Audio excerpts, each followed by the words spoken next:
Hello guys, welcome back to our channel educational यार। तो guys, आज मैं आपके लिए लेके आया हूँ इकोनॉमिक्स की वीडियो। किसकी? इकोनॉमिक्स। बड़े टाइम से हमारी वीडियो आई नहीं थी, बट अब हम सोच रहे हैं कि इकोनॉमिक्स की प्लेलिस्ट साथ साथ चलाएंगे। तो अब time to time economics class 11th की भी वीडियोस आएंगी एंड क्लास 12th की भी आएगी। तो जुड़े रहिए हमारे चैनल के साथ। Don't forget to subscribe our channel. तो इसी के साथ शुरू करते हैं आज की क्लास, लेकर गहरी सांस। तो गाइस, अब हम अपना चैप्टर 1 स्टार्ट करते हैं। किसका? Macro economics. Economics class 12th का अभी हम स्टार्ट कर रहे हैं मैक्रो इकोनॉमिक्स, और जिसका चैप्टर 1 है national income and related aggregates. तो चलो हम देखते हैं इसमें क्या है। अब गाइस, जो सबसे पहला टॉपिक है हमारा इस चैप्टर में वो है व्हाट इज मैक्रो इकोनॉमिक्स। हम मैक्रो इकोनॉमिक्स पढ़ रहे हैं, तो पहले आपको बता देता हूँ कि मैक्रो इकोनॉमिक्स होता क्या है। आपको कुछ याद रखना, आपको मैक्रो इकोनॉमिक्स में क्या याद रखना है? Economy as a whole. इसका मतलब क्या है? पूरी इकोनॉमी, कोई इंडिविजुअल नहीं, पूरी economy. Economy as a whole. हम कभी भी इकोनॉमी की इंडिविजुअल चीज का कोई इसमें नहीं रखते हिसाब, हम इसमें रखते हैं पूरी इकोनॉमी का जो इकट्ठा टोटल होता है ना, हम उस टोटल का हिसाब रखते हैं मैक्रो इकोनॉमिक्स में। अब देखते हैं इसकी बुकिश डेफिनेशन क्या है। It is that part of economic theory which studies the economy in its totality or as a whole. तो जैसे कि मैंने आपको बताया कि हम मैक्रो इकोनॉमिक्स में इकोनॉमी, पूरी इकोनॉमी को ध्यान में रख के चलते हैं, ना कि किसी इंडिविजुअल इकोनॉमी को। जैसे कि अब मैं आपको बताता हूँ, जैसे एक तरह से आपकी फैमिली का एग्जांपल ले लो। हम बात कर रहे हैं इनकम की। अगर हम सिर्फ आपके पापा की इनकम की बात करेंगे तो वो मैक्रो इकोनॉमी नहीं है, क्योंकि हम आपके पापा एक इंडिविजुअल है, हम उनकी इनकम की बात कर रहे हैं। अगर हम आपकी पूरी फैमिली की इनकम की बात करेंगे तो वो होगा एक एग्रीगेट इनकम आपकी पूरी फैमिली की। तो वो किस में आ सकती है? वो आती है हमारे उस टोटलिटी में। पूरे देश के ऐसे टोटलिटी में इनकम को काउंट करना हम किस में आएंगे? मैक्रो इकोनॉमिक्स में। जिसमें इंडिविजुअल इकोनॉमी की आती है उसको कहते हैं माइक्रो इकोनॉमिक्स। उसके बारे में भी हम आगे पढ़ेंगे। अब देखते हैं हमारा नेक्स्ट टॉपिक क्या है। नेक्स्ट टॉपिक जो है हमारा है इंपॉर्टेंस ऑफ मैक्रो इकोनॉमिक्स। अब गाइस, जैसे आप सबको पता, अगर हम अपनी इकोनॉमी का हम सारा हिसाब किताब लगा लेंगे कि हमारी टोटल में कितनी इनकम आ रही है, कितने एक्सपेंसेस जा रही है, वो सब हमारा कौन मदद करता है? हमारे को मेजर करने हैं मैक्रो इकोनॉमिक्स। मैक्रो इकोनॉमिक्स की जो थ्योरी है वो हमें हेल्प करती है कि हमें पता लगे कि पूरी टोटल हमारा जो देश है उसकी एग्रीगेट इनकम कितनी है। Aggregate means total. आप एग्रीगेट वर्ड यूज करेंगे पेपर में तो एक अच्छा इंप्रेशन पड़ता है टीचर पे, और एग्रीगेट का मतलब क्या होता है? टोटल। तो अब हमारी मैक्रो इकोनॉमिक्स हमें क्या हेल्प करती है? हमें यह पता लगवाने में कि हमारे देश की टोटल इनकम क्या है, टोटल एक्सपेंडिचर क्या है, हमारा देश ग्रो हो रहा है या फिर लॉसेस में जा रहा है। तो अगर हमें सभी मेजरमेंट्स पता लगती हैं तो उससे हमारा क्या क्या होता है, ये सब हम देखते हैं इंपॉर्टेंस में क्या आता है। It helps to understand the functioning of a complicated modern economic system.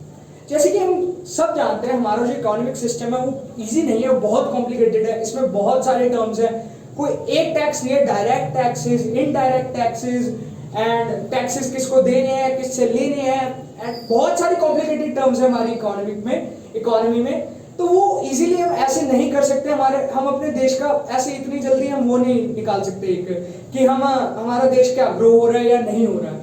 हम उसका एक पर्टिकुलर इतनी जल्दी नहीं निकाल सकते। तो वो हमारा कौन हेल्प करते हैं? वो हमारी मैक्रो इकोनॉमिक्स है जो हमें हेल्प करती है हम ये जान सके कि हमारे देश में इस टाइम टोटल चल क्या रहा है। तो गाइस, अब हम बढ़ते हैं अपने सेकंड टॉपिक की तरफ, जो क्या है इंपॉर्टेंस ऑफ मैक्रो इकोनॉमिक्स। अब हमारा जो मैक्रो इकोनॉमिक्स है वो पहली बात हमारे लिए इंपॉर्टेंट क्यों है?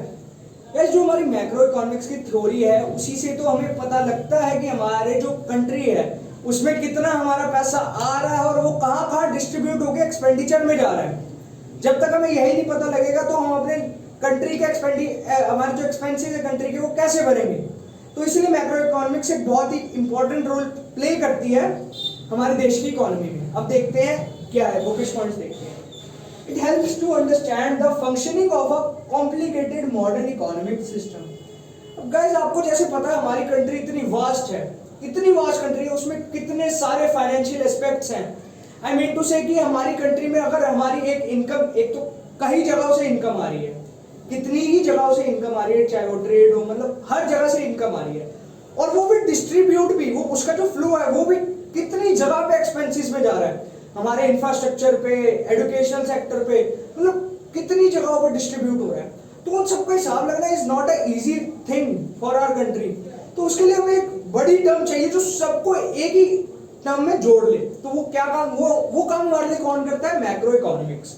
सेकंड पॉइंट देखते हैं, it helps to achieve the goal of economic growth. अगर अब हमें पता है कि हमारी कितनी इनकम आ रही है, कितने एक्सपेंसेस जा रहे हैं, अगर अब हमें पता लग गया कि हमारे एक्सपेंसेस कहाँ वेस्ट हो रहे हैं, कहाँ हमारे जो मनी है वो वेस्ट हो रहा है, हम उसको रोक सकते हैं, अपनी इनकम के सोर्स बढ़ा सकते हैं। हमें पता है टोटल इतनी आ रही है, हमें चाहिए ज्यादा उससे, तो हम अपने इनकम के सोर्स बढ़ा सकती है हमारी कंट्री, हमारे एक्सपेंसेस जो वेस्ट हो रहे हैं वो कम कर सकती है।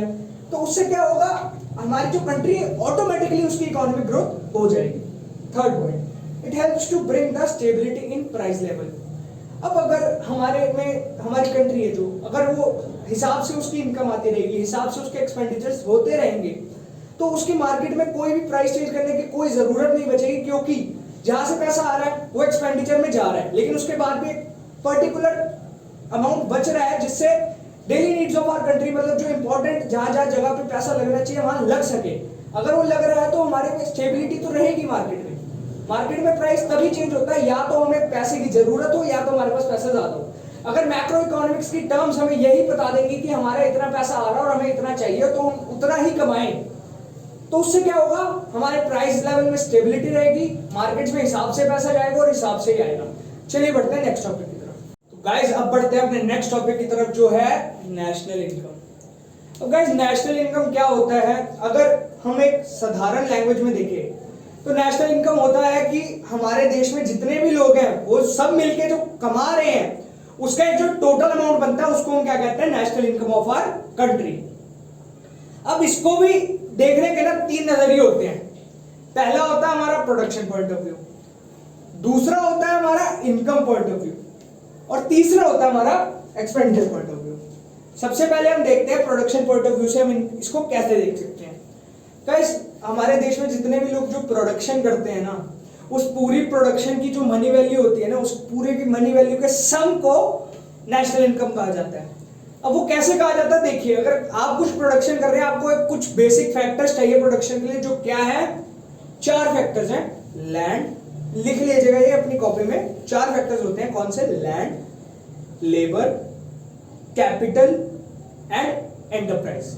लैंड आपको पता है जमीन, लेबर आपको पता है मजदूर, कैपिटल आपको पता है इन्वेस्टमेंट, और एंटरप्राइज पता है आपको फर्म। इन चार चीजों के बिना प्रोडक्शन हो ही नहीं सकती। ये चार जो चीजें हैं ये बहुत इंपॉर्टेंट है प्रोडक्शन करने में। अब इन चार चीजों पे जो पैसा लगता है, ये जो लोग हमें इन चार चीजों के द्वारा हमें सर्विसेज प्रोवाइड करते हैं, और उसके बाद जो हमारा आउटपुट बन के निकलता है, इस टोटल की मनी वैल्यू को क्या कहते हैं हम? National income as a production point of view से। अब हम बात करते हैं हमारे इनकम पॉइंट ऑफ व्यू से। अब जैसे कि मैंने आपको बताया कि जो चार बेसिक हमारे फैक्टर्स ऑफ प्रोडक्शन होते हैं, अब उन फैक्टर्स ऑफ प्रोडक्शन पे जो प्रोड्यूसर्स होते हैं, अब लोग उनको अगर ये product factors of production provide करेंगे तो इनके बदले प्रोड्यूसर्स को भी तो उन्हें पैसा देना पड़ेगा। अगर आप किसी को अपना लैंड प्रोवाइड कर रहे हो तो आप भी सामने वाला आपको उसका रेंट देगा ना। तो वैसे ही हमारे फैक्टर्स क्या होते थे? Land, labour, capital, enterprise. अब इन फैक्टर्स पे जो लोग प्रोवाइड करते हैं ये सर्विसेज, उन्हें क्या मिलता है? लैंड पे मिलती है रेंट, मजदूर जो लेबर काम करते हैं उन्हें क्या मिलता है? वेजेस, मतलब तनख्वाह। और अगर हम कैपिटल इन्वेस्ट करते हैं कहीं पे तो उस पे हमें क्या मिलता है? इंटरेस्ट। और एंटरप्राइज, बिजनेस में क्या होता है? इनकम क्या होती है बिजनेस की? प्रॉफिट। तो इन सब को जोड़ के जो फैक्टर इनकम है, इन चारों को बोलते हैं हम फैक्टर इनकम।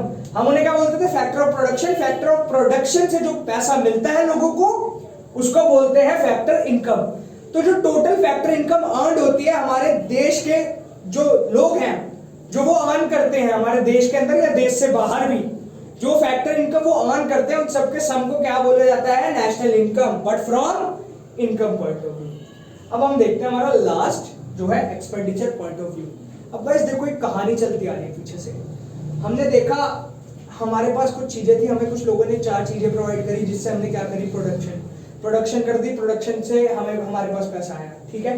और जिन्होंने हमें प्रोवाइड करी थी वो चार चीजें, हमें उनको भी पैसा देना था, हमने उनको भी दे दिया। अब हमने जो प्रोडक्शन करी थी वो जिन लोगों ने खरीदी।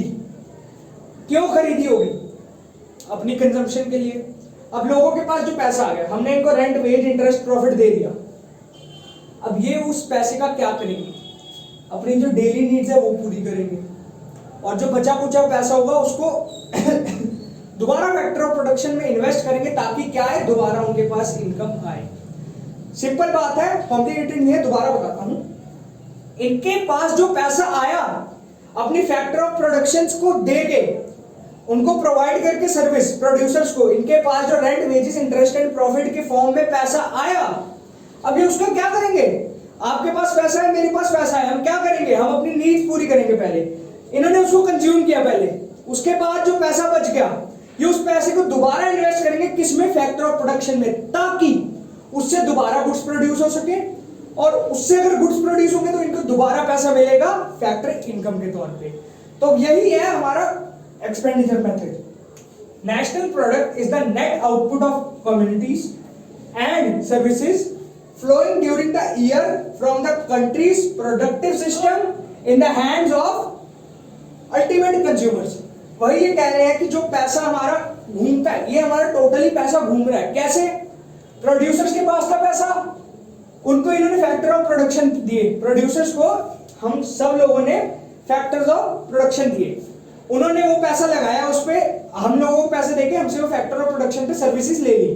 ठीक है, अब हमारे पास आ गया जी पैसा, हमने उस पैसे को हमारी जो नीड्स होती हैं उसको पूरा किया, और जो पैसा बचा हमने दोबारा फैक्टर ऑफ प्रोडक्शन में लगा दिया कि हम और प्रोडक्शन के लिए देंगे ताकि हमारे पास दोबारा पैसे आ जाए। तो एक पूरा एक फ्लो चल रहा है। तो नेशनल इनकम हमारी तीन जगह से हम तीन पॉइंट ऑफ व्यू से देख सकते हैं: production point of view, income point of view, expenditure point of view. Guys, इसी के साथ हम आज की वीडियो एंड करते हैं। हम नहीं चाहते कि आप ना पढ़ते पढ़ते बोर हो जाओ, इसलिए हम थोड़े थोड़े टॉपिक कवर करेंगे, डिटेल में कवर करेंगे, बट ज़्यादा वीडियोस ही आएंगी। इससे ज़्यादा क्या हो सकता है, पार्ट ज़्यादा बनेंगे, बट ये है कि हम जो थोड़ा थोड़ा पढ़ाएंगे वो आपके दिमाग में बैठ जाएगा। तो इसी के साथ आज की वीडियो खत्म करते हैं। अब आपसे अगली वीडियो में मिलेंगे। अगर आपको वीडियो पसंद आई हो, लाइक करें, शेयर करें एंड कमेंट करना ना भूलें। और अगर अभी तक आपने लाल बटन नहीं दबाया है, प्लीज़ उसको जाके सब्सक्राइब कर दे, बेल आइकन दबा लें। यहाँ पे चैनल का आ रहा होगा आपको लोगो, उसको दबा के देख लीजिए। और अगर आपको फिजिकल की वीडियोस देखनी है तो यहाँ पे आ रही होगी। Thank you.